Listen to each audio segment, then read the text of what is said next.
Reach behind you. Run your hand down the middle of your back, slowly until you feel the place where your spine curves inward, that hollow just above your hips. Press there. That curve is holding you up right now. It is the reason you can stand without thinking about standing. It is also the single most fragile piece of engineering in your body. And the pain that so many people feel in exactly that spot, that dull, familiar ache at the base of the back, is not a malfunction. It is a bill, and it has been coming due for 4 million years.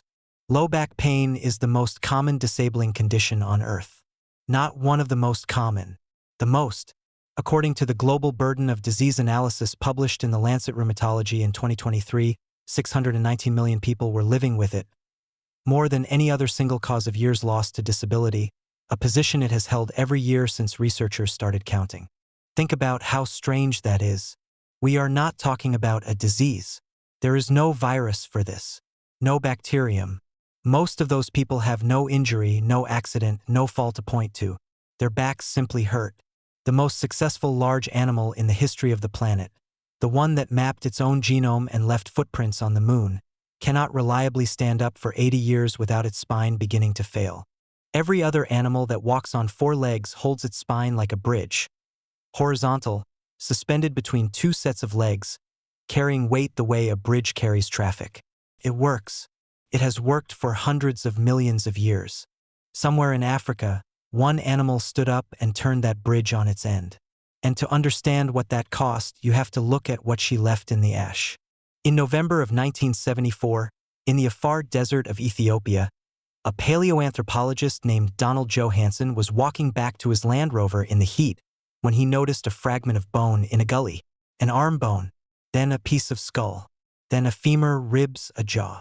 By the end of the excavation, his team had recovered around 40% of a single skeleton, 3.2 million years old. They called her Lucy, and the bone that mattered most was not the skull. It was the knee. Lucy's thigh bone angles inward, toward the midline of her body, so that her feet land beneath her center of gravity instead of out at the sides. Her pelvis is short and flared, curved into a bowl. Both are the unmistakable signature of an animal that walked upright. Habitually, not occasionally. Her brain was barely larger than a chimpanzee's. She was standing up long before she was thinking hard.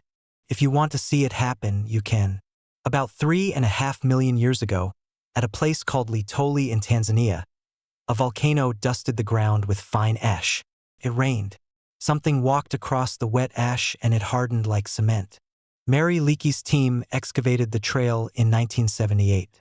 The prints show a deep heel strike, a rolling arch, and a big toe pointing forward, in line with the others. Not splayed out sideways to grip a branch, the way an ape's toe does.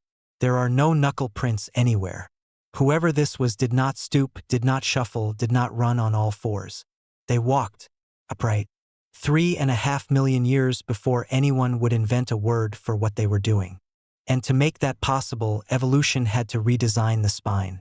It solved the problem beautifully, and in solving it, it built the flaw you are pressing on right now. But here is where it gets stranger.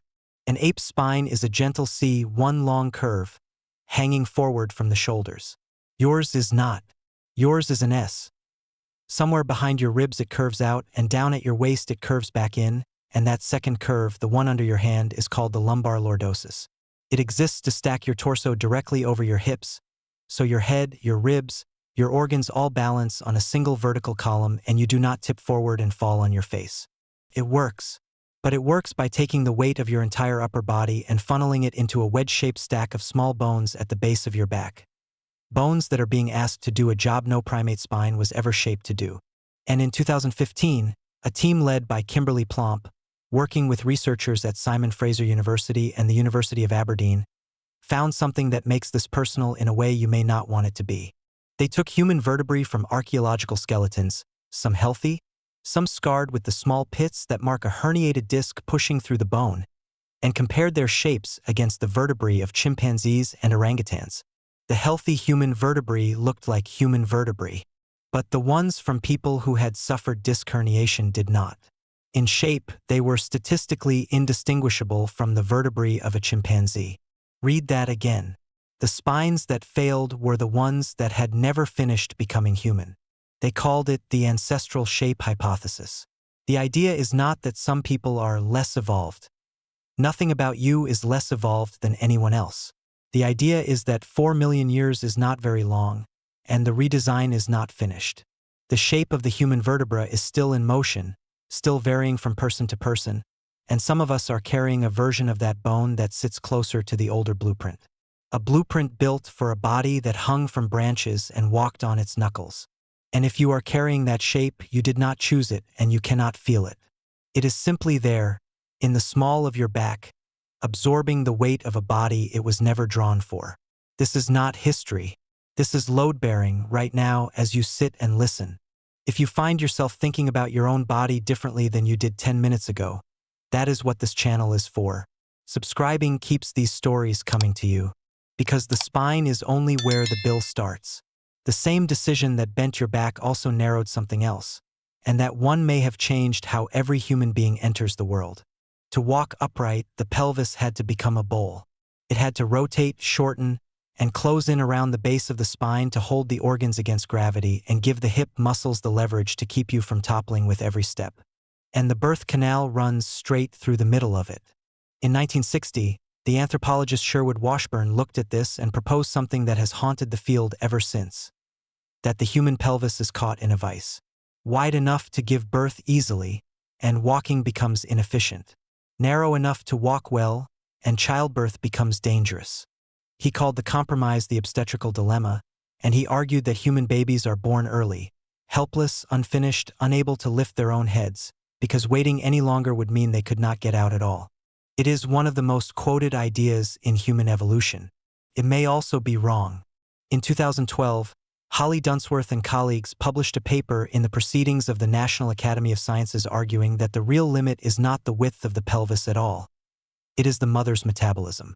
Human pregnancy ends, they argue, when the growing fetus approaches the ceiling of energy a human body can physically supply, and the fit through the pelvis is close to coincidental.